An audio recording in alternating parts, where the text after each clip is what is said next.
Romania's parliament is getting ready for a political showdown. The beleaguered left-wing government of Prime Minister Viorica Dancila is facing a no-confidence vote. 237 MPs signed the motion, with 233 needed to oust the cabinet just weeks before a presidential election. It all started in May, when the ruling Social Democrats recorded their worst results in the EU elections. Their woes took a turn for the worse in August, when the junior coalition partner withdrew its support. For some in the Romanian opposition, the only way out of this crisis is snap general elections. A vote of no confidence is absolutely necessary, because we, as a country, cannot afford to be led by an incompetent and inept government that misses every instance of proper administration. Across the aisles, Social Democrats accuse the opposition of plunging the country into instability. If the motion passes, we'll be in full presidential elections mode. I'm convinced it won't, because there are many responsible opposition MPs conscious of the possible risks for our economy. For many outside politics, this latest showdown is yet another sign politicians are out of touch with Romanian society. Education and healthcare, for instance, are in shambles, but nobody seems to address that. We are in a structural crisis, one that politicians are incapable to deal with. Therefore, they're putting forward some small crises that are easy to solve without dealing with the painful issues in need of solving. No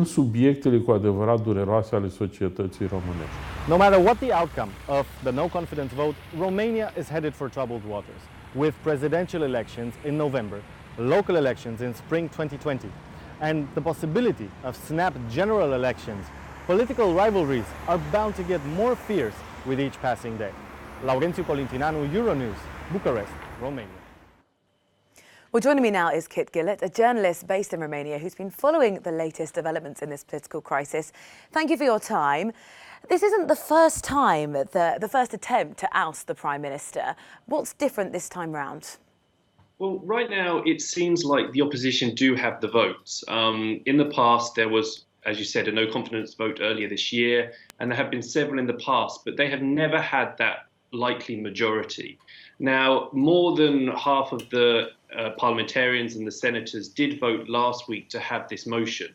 So if all of those were to vote, yes, we have no confidence in this government, then it would pass. Now, the government has been very busy this last period of time, this last week or so, trying to persuade some of those people who have left their party recently, or some of the opposition, to vote in favour of the government. So we're going to wait to see, obviously, how successful they have been at persuading some of these individuals. The vote is likely to be very close. It's going to be a couple of votes either way. And at the moment, the opposition are confident that they have the numbers. One constant problem that seems to come up in Romania is allegations of corruption. How much has that impacted on the Prime Minister's attempt to stay in power? I mean, it's heavily impacted. One of the reasons the party, the Social Democrat Party and the government is in so much trouble is events over the last 2 years.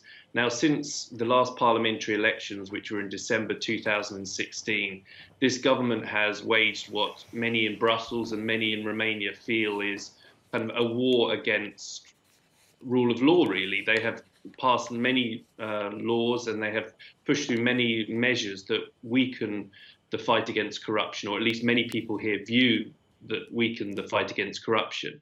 And that's been a big problem because for their reputation and for their support, just because people are seeing them enacting policies that they think are detrimental to the country's continued fight against corruption.